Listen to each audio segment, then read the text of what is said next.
Hello everyone, happy morning and greetings to you all. Well, we have been discussing various literary comprehension texts such as prose, poetry, novel, dramas, short stories, and other forms of literature. So, in this short video, we will be covering the short stories, The Bet title by Anton Chekov, and in the next video, we will also discuss R.K. Narayan's famous short story the engine trouble. So let us get started with the first title, The Bet, written by Anton Chekov.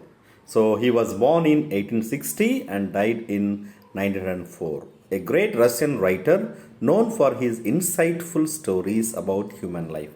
So మానవ జీవితం సంబంధించి మంచి ఆలోచన రేకెత్తించే ఇన్సైట్స్ని కలిగించే stories ఈయన రాశారు. So one of the quotes reads a powerful story. The story is we are discussing is a story about a bet that test human will, freedom and the value of life. So let us discuss the introductory aspects, theme, main characters, then followed by the summary of the story, and then at the end we will discuss the MCQs that are tested for the examination point of view. So now we start with the introduction. The Bet is a thought-provoking short story written by Anton Chekov. It explores the themes of freedom, sacrifice, human dignity, and the value of life. The story also highlights the inner strength of human being and how suffering can bring deep realization. So ఏ విధంగా అంతర్గత బలం అనేది మన యొక్క ఆత్మ పరిశీలనకి తర్వాత యాక్చువలైజేషన్కి ఇది ఏ విధంగా సఫరింగ్ని ఎండ్ చేయడము ఒక a kind of compensatory feeling రావడం అనేది చర్చించుకున్నాం. So the value of human life is priceless. True freedom comes from within. Suffering and patience can lead to wisdom and self realization. ఇది ద బెట్ స్టోరీ ద్వారా suffering అనే తర్వాత patience ఈ రెండు tolerate చేసిన తర్వాత that leads to wisdom and self realization అనేది గుర్తుపెట్టుకోవాలి. ఇందులో main characters the banker, a rich confident man who believes life is meaningless. The lawyer, an intelligent man who enjoys a challenge. So ఇక్కడ ఛాలెంజ్ని enjoy చేస్తాడు. The young man, a poor idealistic man who accept the bet. The jailer, a kind hearted man who changes the young man's life. ఈ విధంగా మనకి 4 characters ఉన్నాయి. So ఇందులో మనకి setting తీసుకుంటే the story takes place in Saint Petersburg, Russia in the 19th century. Most of the story happens in a small prison cell where the young man spends 15 years. So ఒకరోజు ఇది సమ్మరీకి వస్తే one evening, ఒకరోజు సాయంత్రము a banker and a lawyer were discussing death penalty. So మరణ శిక్ష, జీవిత ఖైదు సంబంధించి ఏదో డిస్కషన్ జరుగుతుంది. A young man joined them and disagreed saying that capital punishment is not justified. ఒక చిన్న వాదన స్టార్ట్ అవుతుంది, ఇలాంటి శిక్ష అనేది మంచిది కాదు అని, జస్టిఫైడ్ అని చెప్పి. The banker argued that life is not worth much. So అప్పుడు బ్యాంకర్ ప్రతి వాగ్వాదానికి తీసుకుని life is not worth much. To prove his point he proposed a bet. So ఏంది ఈ బెట్ అనేది important. He would give the young man 2 million if he could spend 15 years in solitary confinement. If he failed he would get nothing, right. So ఇక్కడ ఒక బెట్ని propose చేస్తాడు. ఏంటంటే he would give the young man, ఆ యొక్క యువకునికి 2 million pounds లేదంటే Russian కరెన్సీలో ఇస్తా అన్నాడు. ఒకవేళ ఫెయిల్ అయితే ఏమీ రాదు, 15 years ఒంటరిగా జైలు జీవితం గడపాలి. The young man accepted the bet. మీరు స్క్రీన్ పైన చూస్తున్నారు. He was locked in a small cell with only books.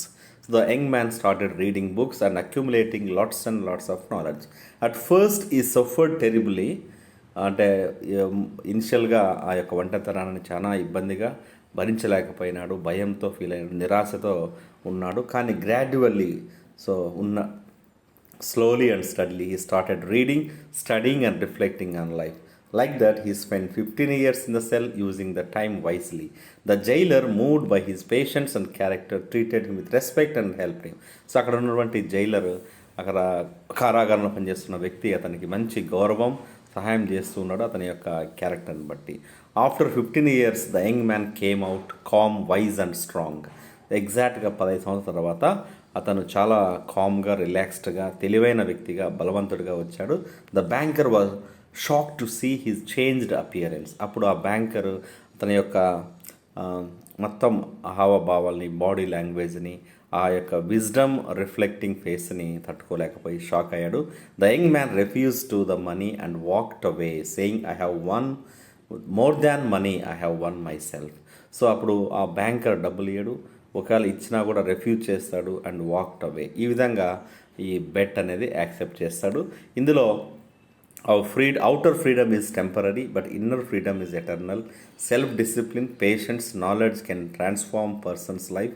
Money cannot buy everything. Self-respect and peace of mind are priceless అనేది మనం ఈ యొక్క స్టోరీ ద్వారా నేర్చుకుంటాం. So the bet was 15 years అనేది ఒంటరిగా. The young man used books.